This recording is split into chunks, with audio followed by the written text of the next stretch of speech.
আমার শ্বশুর আমাকে দেখা মাত্রই দুধ পান করার জেদ করতেন। আমারও খুব ইচ্ছা ছিল যে আমি আমার শ্বশুরকে দুধ পান করাই। একদিন আমার স্বামী বাড়িতে ছিলেন না, তাই আমি রাতে জালিদার নাইটি পরে আমার স্বামীর স্মৃতিতে তৎপাচ্ছিলাম।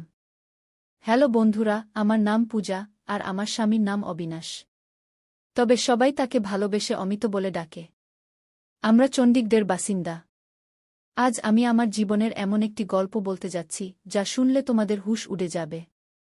আমার বিয়ে হয়েছিল মাত্র 5 দিন হয়েছে। আমার শ্বশুর আমাকে ডেকে ডাকলেন। আমার শ্বশুর বাড়িতে শুধু আমার শ্বশুরই থাকতেন। আমার স্বামী বিয়ের রাতেই আমাকে বিশেষভাবে বলেছিলেন যে আমার বাবা খুব রাগী। তার কোনো কথায় কখনো না বলবে না, নইলে তিনি রেগে পাগল হয়ে যান। আর আমি 3 দিন ধরে এটাই দেখছিলাম। যখনই তিনি আমার স্বামী অমিতকে একবার ডাকতেন, অমিতের মুখের রং উড়ে যেত। তার মনে হতো যেন ভয়ে কাঁপছে, আর তৎক্ষণাৎ ঘর থেকে বেরিয়ে যেত। আমার স্বামীর এই দুষ্টুমি দেখে আমার মনে শ্বশুরের প্রতি খুব সম্মান জন্মেছিল। রাগের মধ্যে তিনি সত্যিই ভয়ঙ্কর ছিলেন। চতুর্থ দিনের সকালে অমিত আমাকে বললেন, আজ আমরা বাইরে ঘুরতে যাব। আমি খুব খুশি হয়েছিলাম। কিন্তু ঠিক তখনই আমার শ্বশুর অমিতকে ডাকলেন। তিনি তৎক্ষণাৎ ঘর থেকে বেরিয়ে গেলেন। বাইরে থেকে আমি আমার শ্বশুরের চিৎকার চেঁচামেচির আওয়াজ শুনতে পেলাম। তিনি বলছিলেন, 3 দিন বিয়ের হইচই যে কেটে গেছে। তুমি কি বোঝো, তুমি ফ্যাক্টরিতে না থাকায় কত ক্ষতি হতে পারে? আর আজ আবার তুমি ছুটি নিয়ে বসে আছো। এখনই ফ্যাক্টরিতে যাও, শ্রমিকদের মাথার উপর দাঁড়াও যাতে তারা ঠিকমতো কাজ করে। তোমার বিয়ে আমি এজন্য করিনি যে তুমি ঘরে বসে তোমার বউয়ের সঙ্গে সময় কাটাও। আর তোমার বুকে বলো রান্নাঘরের দায়িত্ব সামলাক। এখানে আর কোনো মহিলা নেই যে তার নখরা সহ্য করবে। কি এ কথা শুনে আমার খুব রাগ হয়েছিল। বিয়ের মাত্র 3 দিন হয়েছে, আর আমিই তো নাস্তা বানিয়ে দিচ্ছিলাম। তবু আমার শ্বশুর আমার রান্নায় অনেক খুঁত ধরেছিলেন। কিন্তু অমিত আমাকে ভালোবাসা দিয়ে বোঝালেন, বাবার কথায় মন খারাপ করো না গি। 4 দিন ধরে আমি এই ভেবে উলঝেছিলাম যে শ্বশুরের মেজাজ এমন কেন। কিন্তু আজ তিনি যে হইচই করলেন, আমি তো ভয়ে কেঁপে গেলাম। অমিত যখন ঘরে ফিরলেন তার মুখ শুকিয়ে গিয়েছিল। তিনি বললেন, মাফ চাই, আমাকে যেতে হবে। আমি বললাম, কোনো ব্যাপার না, কাজ আগে। বাইরে আমরা পরে যাব। আমি কোনো আপত্তি করিনি। অমিত ফ্যাক্টরিতে চলে গেলেন। আমি রান্নাঘরে গিয়ে অনিচ্ছায় বাসন ধোয়া শুরু করলাম। বিয়ের চতুর্থ দিনেই আমাকে খাবার বানাতে হলো, আর বাড়ির সব কাজও আমাকেই করতে হলো। আমার শ্বশুর নিজে নিজেই ঝাড় দিয়েছিলেন, বলেছিলেন, যখন বউ এসেছে তখন সেই পরিষ্কার করবে। আমি পুরো বাড়ি পরিষ্কার করলাম। ক্লান্ত হয়ে যখন নিজের ঘরে বিশ্রাম করতে যাচ্ছিলাম, তখন শ্বশুর আমাকে ডাকলেন। তিনি নিজের ঘরে বসেছিলেন। আমি মাথায় ভালোভাবে ওড়না নিয়ে গেলাম, কিন্তু ওড়নাটা রেশমি ছিল। তাই তার ঘরে ঢুকে জিজ্ঞাসা করলাম, জি পাপাজি, কিছু লাগবে? তিনি আমাকে মাথা থেকে পা পর্যন্ত খুব মনোযোগ দিয়ে দেখলেন। তারপর খুব অদ্ভুত ভঙ্গিতে শুকনো ঠোঁটে জিভ বুলিয়ে বললেন, দুধ পান করব। এটা শুনে আমার প্রথমে ওড়নার কথা মনে পড়ল, কারণ আমার বুক থেকে ওড়না সরে গিয়েছিল। আমি তাড়াতাড়ি ওড়না ঠিক করে ঘর থেকে বেরিয়ে এলাম। আমার শ্বশুরের এই আচরণ আমার কাছে অদ্ভুত লাগল। শ্বশুর তো বাবার মতো হয়, আর বাবা কখনো মেয়েদের এভাবে মাথা থেকে পা পর্যন্ত দেখে না। আমি তৎক্ষণাৎ রান্নাঘরে গেলাম। আমার হৃৎপিণ্ড জোরে জোরে ধড়কাচ্ছিল। আমার খুব অস্বস্তি হচ্ছিল। আমি ফ্রিজ খুলে দুধের গ্লাস ভরে ওড়না ভালোভাবে জড়িয়ে শ্বশুরের ঘরে গেলাম। সাইড টেবিলে দুধের গ্লাস রেখে দিলাম। আমি ঘর থেকে বেরিয়ে যাওয়ার আগে শ্বশুর বললেন, একটু আমার কাছে বসো, গল্প করি। এখন তো বাড়িতে তুমি ছাড়া আর কেউ নেই। আমি অনেক দিন ধরে একা ছিলাম, একা বসে বিরক্ত হয়ে যাই। এটা শুনে আমি অস্বস্তিতে পড়ে গেলাম। তার ঘরে শুধু একটা বিছানা আর আলমারি ছিল। বসার জন্য আলাদা কোনো চেয়ার ছিল না। তাই আমাকে বাধ্য হয়ে বিছানার কিনারায় বসতে হলো। তিনি এলোমেলো কথা বলতে লাগলেন। কিন্তু যেই তিনি দুধের গ্লাস মুখে দিলেন, তৎক্ষণাৎ সেটা সরিয়ে বললেন, এত ঠান্ডা দুধ আমি খেতে পারব না। আমার তো গরম দুধ পছন্দ। এই বলে তার চোখ আমার মুখ থেকে শুরু করে আমার পুরো শরীরে ঘুরতে লাগল। তার চোখে এমন কিছু ছিল যে আমি উদ্বিগ্ন হয়ে পড়লাম। আমার হাতে ঘাম হতে লাগল, মুখে ঘামের ফোঁটা স্পষ্ট হয়ে উঠল। তিনি বললেন, যাও, এটা গরম করে নিয়ে এসো। আমি দুধের গ্লাস নিয়ে উঠে দাঁড়ালাম। 3 দিন ধরে আমার শ্বশুর খুব রেগে কথা বলছিলেন যখন অমিত বাড়িতে থাকতেন। কিন্তু আজ তার সুর খুব নরম ছিল। মনে হচ্ছিল না যে এই সেই শ্বশুর, যিনি 3 দিন ধরে অমিতকে চিৎকার করে ডাকছিলেন আর রেগে কথা বলছিলেন। আমি দুধ পাত্রে ঢেলে একটু গরম করে আবার গ্লাসে ঢেলে তার কাছে নিয়ে গেলাম। গ্লাস এগিয়ে দেওয়ার সময় তিনি গ্লাসের সঙ্গে আমার হাতও ধরে ফেললেন। আমার যেন পুরো শরীরে কারেন্ট বয়ে গেল। আমি ভয়ে হাত ছাড়ানোর চেষ্টা করলাম, তিনি আমার হাত ছেড়ে দিলেন। আমি ঘর থেকে বেরিয়ে যাচ্ছিলাম, তিনি বললেন, আরে কোথায় যাচ্ছ? এখানে বসো, আমার সঙ্গে গল্প করো। এই একাকিত্বের সাপ এখন আমাকে আরও বেশি কামড়াচ্ছে। এই বলে তিনি একটা ঠান্ডা নিঃশ্বাস ফেললেন। আমার আরও বেশি অস্বস্তি হচ্ছিল। তার কথা শুনে আমার অদ্ভুত লাগছিল। তারপর তিনি বললেন, বিয়ের পরের দিন তুমি যে কালো রঙের ফ্যাশনেবল পোশাক পরেছিলে তাতে খুব সুন্দর লাগছিল। আজ সন্ধ্যায় ওটাই পরো। এটা শুনেও আমার খারাপ লাগল। এই অনুরোধ তো অমিতের আমার কাছে করা উচিত ছিল, শ্বশুরের নয়। এরপর থেকে আমার শ্বশুরের আচরণ আমার কাছে অস্বস্তিকর হয়ে উঠল। অমিত যখন অফিসে যেতেন তিনি আমাকে তার ঘরে ডাকতেন। অদ্ভুত দৃষ্টিতে দেখতেন, বারবার শুকনো ঠোঁটে জিভ বুলিয়ে বলতেন, আমি দুধ পান করব। গরম দুধ দাও। আমি দুধ দিয়ে চলে যেতে চাইলে তিনি আমার হাত ধরতেন, বলতেন, আমার কাছে বসো, গল্প করো। আমি কি গল্প করব? আমি কাজের অজুহাতে বেরিয়ে যেতাম, বলতাম, খাবার বানাতে হবে, বাসন ধুতে হবে। আসলে আমার এসব ভালো লাগছিল না। আমার মন অস্থির হয়ে উঠছিল। আমি ভাবছিলাম অমিতের সঙ্গে কথা বলা উচিত। কিন্তু কিভাবে বলবো? তিনি তো বাবার সামনে একটা কথাও বলতেন না। শুধু মাথা নিচু করে জি পাপা ই বলতেন। একদিন আমি রান্নাঘরে কাজ করছিলাম, হঠাৎ শ্বশুর এসে আমাকে পেছন থেকে ধরে ফেললেন। আমাকে টেবিলের সঙ্গে ঠেলে দিলেন এবং যা করলেন তাতে আমি আমার সম্মান বাঁচিয়ে নিজের ঘরে চলে গেলাম। ঘরের দরজা বন্ধ করে দিলাম, খিল লাগিয়ে দিলাম। বিছানায় বসে পড়লাম। অস্থিরতা আমার উপর ভর করেছিল। আমার পুরো শরীর কাঁপছিল। আমি ভাবতেও পারিনি যে আমার শ্বশুর আমার সঙ্গে এমন কিছু করতে পারেন। আমার চোখ থেকে অশ্রু ঝরতে লাগল। আমি ঠিক করলাম অমিতের সঙ্গে কথা বলব। আমি সারাদিন কোনো কাজ করিনি, নিজেকে ঘরে আটকে রেখেছিলাম। শ্বশুর বারবার দরজায় টোকা দিয়েছিলেন, বলেছিলেন তিনি ক্ষুধার্ত, আমি তাকে খাবার দিই। কিন্তু আমি কিছুই দিইনি। আমার জায়গায় যে কেউ থাকত সেই এমন করত। রাতে দরজায় জোরে টোকা পড়ল। অমিত ছিলেন। তিনি বললেন, রবিনা, দরজা খোলো। এটা কি অসভ্যতা? কেন সকাল থেকে দরজা বন্ধ করে ঘরে বসে আছো? অমিতের গলা শুনে আমি দরজা খুললাম। দরজা খোলার সঙ্গে সঙ্গে বাবা ছেলে দুজনেই আমাকে রাগের দৃষ্টিতে দেখছিলেন। বললেন, তোমার একটুও লজ্জা নেই? আমার বাবা সকাল থেকে না খেয়ে আছেন, আর তুমি তাকে রুটিও দাওনি। তার ডায়াবেটিস আছে, তার শরীর খারাপ হলে এর দায় কে নেবে? আমি বললাম, আমি তার দায়িত্ব নিতে পারব না। ভালো হয় আপনি অন্য ব্যবস্থা করুন। আমার এই কথায় অমিত রেগে গেলেন। বললেন, এটা কি অসভ্যতা? পেছন থেকে শ্বশুর বললেন, দেখছ, এখনো 7 দিন হয়নি, আর এর রং দেখাতে শুরু করেছে। আমি আগেই জানতাম এই মেয়েরা বিয়ের পর এমনই করে। আলাদা হওয়ার স্বপ্ন আগেই দেখে ফেলে। আমার স্বামী বললেন, আজ তুমি কথা বললে।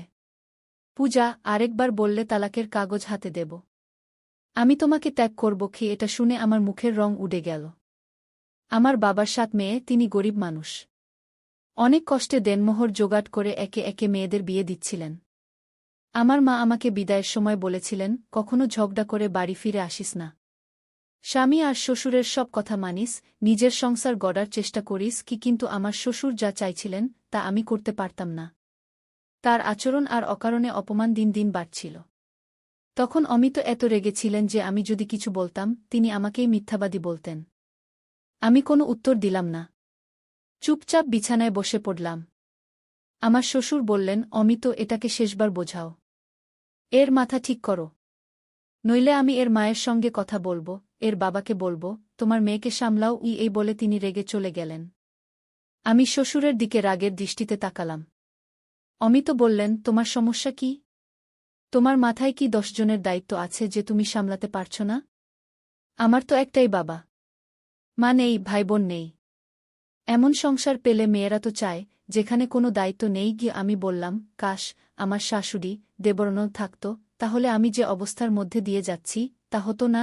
আমার কথায় তিনি রেগে আমাকে দেখতে লাগলেন। বললেন, কি সমস্যা তৈরি করেছেন আমার বাবা? তোমার মাথায় শুধু দুবেলা রুটি দেওয়ার দায়িত্ব, তাও তোমার কাছে ভারী মনে হচ্ছে। দেখো, বাড়িতে ঝগড়া ফ্যাসাদ করা হয় না। আমি অফিস থেকে ক্লান্ত হয়ে আসি, এসব দেখতে পারি না। আমার শান্তি চাই। আমি শান্তির জন্যই বিয়ে করেছি, ঝগড়া দেখার জন্য নয় গু। আমি বললাম, অমিত, তাহলে তুমি তোমার বাবার বিয়ে দিয়ে দাও। এটা বলার সঙ্গে সঙ্গে অমিত আমার মুখে একটা জোরে থাপ্পড় মারলেন। বললেন, লজ্জা করে না এমন কথা বলতে? আমার বাবার বয়সে বিয়ে হয়? আমার বাবার দুবেলা রুটিও তোমার কাছে এত ভারী হয়ে গেছে যে তুমি রান্না করতেও পারছ না কি? আমি বললাম, তুমি আমার কথা বুঝছ না কি? তিনি বললেন, কি বুঝব? এটা অর্থহীন কথা। আমার বাবার বয়স ৬০ বছর। তার পা কবরে। তিনি ডায়াবেটিস, রক্তচাপের রোগী। আর তুমি চাও এই বয়সে তিনি একজন মহিলার দায়িত্ব নিক? আমি কি বলবো? তার বাবা তো তার ছেলের বউয়ের দিকে নজর রেখেছেন। আমি বললাম, তুমি বিয়ে দিয়ে দাও। আমি তোমার বাবা-মাকে দুজনকেই সামলাব গু। আমার কথায় তিনি অদ্ভুতভাবে হেসে বললেন, আমার বাবার দুবেলা রুটি তুমি বানাতে পারছ না, আর তুমি আমার সৎমাকে সামলাবে? দেখো, এই বাড়ি আর ব্যবসা সব আমার বাবার নামে। যদি কেউ তার স্ত্রী হয়ে আসে, সবকিছু নিয়ে নেবে। আমাকে আর তোমাকে ধাক্কা মেরে বের করে দেবে। তুমি তো জানো, বাবা রেগে গেলে কারো কথা শোনেন না। আমিও চুপচাপ তার কথা শুনি। এখন থেকে বাবার বিয়ের কথা মুখে আনবে না গি। এই বলে তিনি ঘর থেকে বেরিয়ে গেলেন। এখন আমি ভাবতে লাগলাম, আমি কি করব? আমি আমার শ্বশুরের এমন আচরণ আর সহ্য করতে পারছিলাম না। আর চলে গেলে আমার সংসার ভেঙে যেত। আমরা মেয়েরা কত অসহায়। সংসার গড়তে কত কিছু সহ্য করতে হয়। আমি তালাক নিলে আমার আর বিয়ে হতো না। তালাকশুদা হলে আমার ছোট বোনদেরও বিয়ের সম্বন্ধ আসা বন্ধ হয়ে যেত। আমি তরপাতে তরপাতে কাঁদছিলাম। ওড়না দিয়ে চোখের জল মুছছিলাম, হঠাৎ অমিতের গলা শুনলাম। তিনি বললেন, পূজা, বাইরে এসো। তাড়াতাড়ি নাস্তা আর পরোটা বানাও। বাবার বাজারের খাবার হজম হয় না গিয়ে। আমি বাইরে গিয়ে নাস্তা বানালাম আর ঘরে ফিরে এলাম। সেদিন আমি খাওয়াও খাইনি। কিন্তু অমিত একবারও বললেন না, তুমি সারাদিন না খেয়ে আছো, খেয়ে নাও। পুরুষরা কখনো মেয়েদের খোঁজ নেয় না। তাদের শুধু নিজের কাজের কথা মনে থাকে। অমিত এমনই একজন ছিলেন। আমি তারপর থেকে মুখ বন্ধ করে ফেলেছিলাম। অমিত যখন অফিসে চলে যেতেন, শ্বশুর আমাকে ডাকতেন। আমি খুব বাধ্য হয়ে তার ঘরে যেতাম। আমাকে দেখে তিনি অদ্ভুত হাসি হাসতেন। বলতেন, তুমি কি ভেবেছিলে? তোমার রূপের জাদু আমার ছেলের মাথায় চড়ে যাবে, আর সে আমাকে ছেড়ে তোমার জন্য আলাদা বাড়ি নেবে? তোমার চিন্তাভাবনা বদলাও। আমি তার ডানা কেটে রেখেছি। সে চাইলেও কোথাও যেতে পারবে না, তুমিও পারবে না। তাই আমি কোনো ধনী ঘরের মেয়ের সঙ্গে আমার ছেলের বিয়ে দিইনি। কারণ সে আমার ছেলেকে উড়িয়ে নিয়ে যেতে পারত। তোমাকে এনেছি কারণ আমি জানতাম, তোমার বাবার অবস্থা এমন নয় যে সে তোমার সংসার বানানোর পর আবার তোমাকে নিজের বাড়িতে রাখতে পারবে বা আলাদা বাড়ি দিতে পারবে। এখন যদি তুমি চাও তোমার জীবন সহজ হোক, তাহলে আমি যা বলব তুমি তাই করবে। আমি খুব অস্থির হয়ে পড়লাম। তিনি বললেন, যাও, আমার জন্য গরম দুধ নিয়ে এসো। এই শব্দ আমার ভেতরে আগুন জ্বালিয়ে দিল। আমার ইচ্ছা করছিল নিজেকে শেষ করে ফেলি। এমন নোংরা আর অপমানজনক জীবন আমি সহ্য করতে পারছিলাম না। আমি এখন শুধু খাবার তার ঘরে পৌঁছে দিয়ে তৎক্ষণাৎ বেরিয়ে আসতাম। তার কাছে বসতাম না, কথাও বলতাম না। বেশিরভাগ সময় নিজের ঘরে কাটাতাম। একদিন তো সীমা ছাড়িয়ে গেল। আমার শ্বশুর অমিতেরও লজ্জা রাখলেন না। রাতে খেতে খেতে তিনি আমার ফরমাশে বিরিয়ানি বানিয়েছিলাম। বিরিয়ানি খুব ভালো হয়েছিল। খেতে খেতে তিনি বললেন, আজ তুমি আমার মন খুশি করে দিয়েছ। খুব মজার খাবার বানিয়েছ গো। অমিত এটা শুনে হাসলেন। আমাকে গর্বের দৃষ্টিতে দেখলেন। কিন্তু আমার একটুও খুশি লাগেনি। তারপর শ্বশুর পকেট থেকে ২০০০ টাকা বের করে আমার দিকে এগিয়ে দিয়ে বললেন, এটা নাও, তোমার পুরস্কার। কিন্তু আমি বললাম, আমি আমার কর্তব্য পালন করছি। এটা আমার লাগবে না গিয়ে। আমার প্রত্যাখ্যানে অমিত আমাকে কড়া দৃষ্টিতে দেখলেন। বললেন, বাবা খুশি হয়ে দিচ্ছেন, না করো না। নিয়ে নাও গো। অনিচ্ছা সত্ত্বেও আমি ২০০০ টাকা নিলাম। আমি বাসন তুলতে উঠলাম। আমি উঠতেই শ্বশুরও উঠে দাঁড়ালেন। আমার দিকে এগিয়ে এসে আমাকে জড়িয়ে ধরলেন আর আমার কপালে চুমু খেলেন। আমি যেন পাথরের মূর্তি হয়ে গেলাম। তিনি বললেন, তোমার এই বদলে যাওয়া রূপে আমি খুব খুশি। এভাবে থাকলে খুব তাড়াতাড়ি আমার মনে জায়গা করে নেবে কি? এই বলে তিনি নিজের ঘরে চলে গেলেন। আমি অমিতের দিকে তাকালাম, যার মুখে কোনো ভাবান্তর ছিল না। কিন্তু আমার এটা খুব খারাপ লাগল। আমি বললাম, পাপার এটা কি ধরনের আচরণ? আমি তার সত্যিকারের মেয়ে নই। তার উচিত আমার সঙ্গে দূরত্ব রেখে কথা বলা।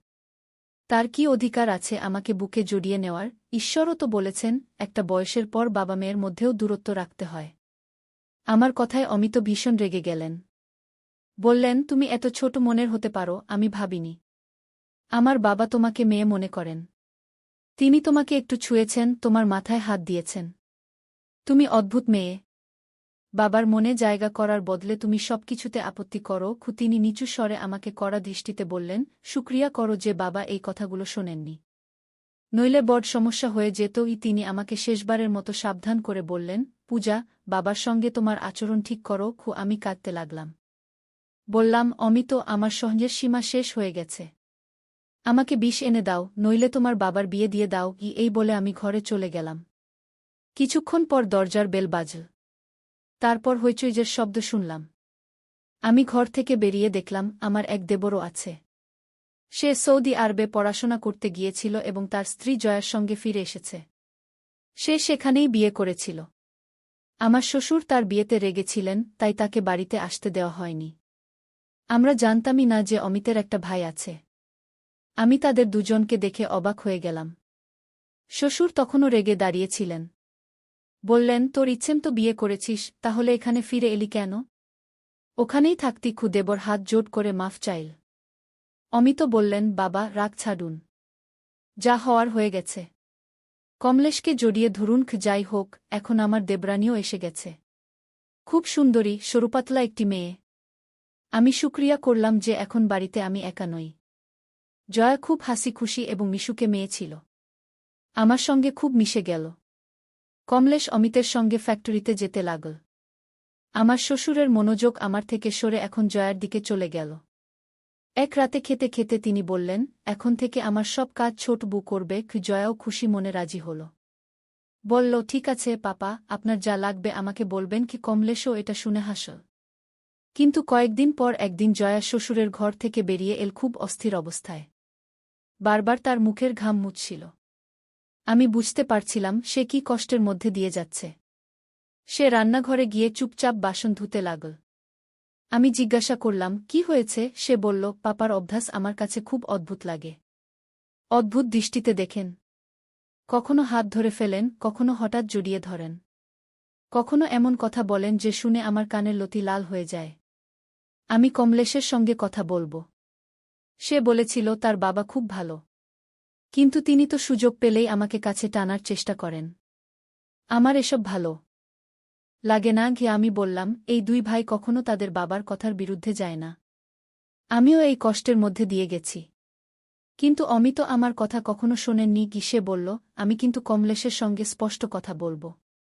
যদি পাপা এই আচরণ চালিয়ে যান, আমি তাকে বলব আলাদা বাড়িতে যাব। তারপর আবার সেই ঝগড়া শুরু হলো, যা আমার আর অমিতের মধ্যে হতো। কমলেশ বলল, আমি তোর সঙ্গে 2 বছর বিদেশে একা ছিলাম। এখন বাড়িতে এসে কি হলো?